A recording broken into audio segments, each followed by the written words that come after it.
Assalomu alaykum hurmatli obunachilar, bizdan Qizat bor o'tganlar. Bugungi obzorimizda Yakkasaroy rayon Rakatda joylashgan 3 sotuv yer uchastkasiga ega bo'lgan uy-joy. Binoning umumiy kvadraturasi 360 kvadrat, xonalarning soni 5 ta, 3 ta qavatdan iborat bo'lgan bino ko'tarilgan. Podol birinchi va ikkinchi qavat. Navesta tagida bitta katta mashina sig'adiganlik joy ajratilgan. Hovliga kirganimizda chap tarafimizda hovli qismi uchun hojatxonasi joylashgan va kichikroq joy zeleniy zona uchun ajratilgan. Endi uy ichiga kiramiz, xonalar planovkasi va remontlar bilan tanishib chiqamiz. Uyga kirishimiz bilan kattagina hol qismi bor. Birinchi qavatda hol, oshxona, zal, mehmonlar uchun ajratilgan yotoqxona. Patolog balandligi 3,5 metrni tashkil qiladi. O'ng tarafda oshxona joylashgan, kuxonli garniturlar yasatilgan va shunaqa ko'rinishdagi oshxona bo'lyapti. Imoratga kirganda to'g'rida zal joylashgan. Zalning razmeri uzunasiga 7 metr va eniga 1 metrni tashkil qiladi. Qo'shni devordan 2,5 metr tashlab imorat ko'tarilgan va katta panoramli oyna romlar o'rnatilgan. Bu uyda o'zi katta bo'lib tushgan hamma xonalar hozirgi video davomida bu joylarni ham ko'rib o'zingiz guvoh bo'lasizlar. Birinchi qavatda joylashgan umumiy sanuzel ko'rinishi. Mehmonlar uchun ajratilgan yotoqxona. Shu xonaga tegishli bo'lgan alohida o'zini yuvinish xonasi bor.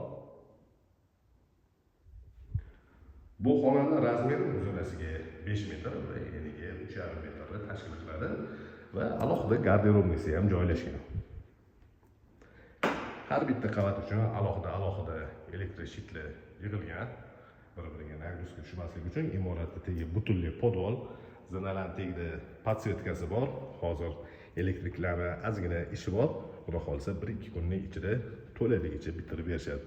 Endi ikkinchi qavatga ko'tarib olamiz. Ikkinchi qavatda 3 ta yotoqxona va bitta katta hol qismi bor.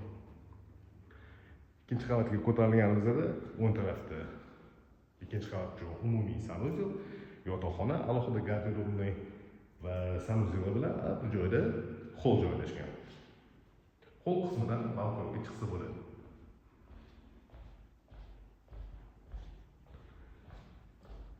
Balkonni ham ko'rsatamiz. Balkon ham kattagina bo'lib tushgan. Mana shunaqa ko'rinishdagi balkon qismi. Yo atrofda chiroyli imoratlar joylashgan. Ikkinchi qavatda joylashgan birinchi yotoqxona. Bu xonaning razmeri uzunasiga 6 metr va eniga 4 metr.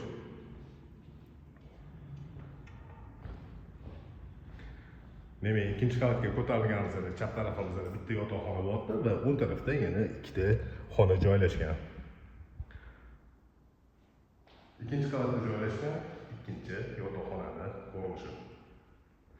Bu xonani yotoqxona yoki bo'lmasa ikkinchi qavat uchun zal qilib qo'ysanglar ham bo'ladi. Umumiy sanuzel.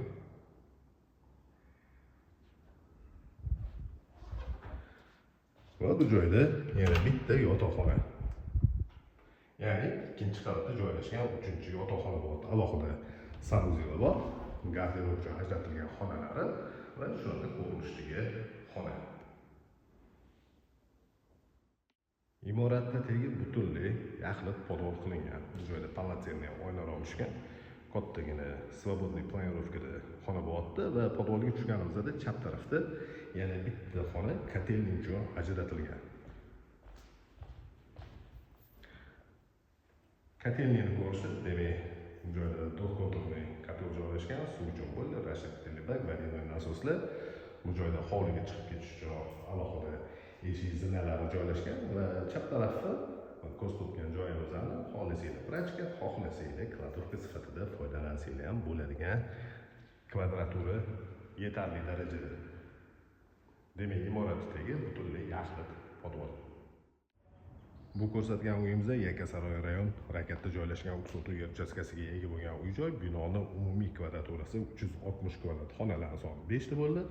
3 ta qavatdan iborat bo'lgan bino ko'tarilgan podol, birinchi va ikkinchi qavat. Hovli tarafdan shunaqa fasad ko'rinishiga ega bo'lgan imorat qurilgan. Bu uy narxini opisiyaga yozib qo'yamiz.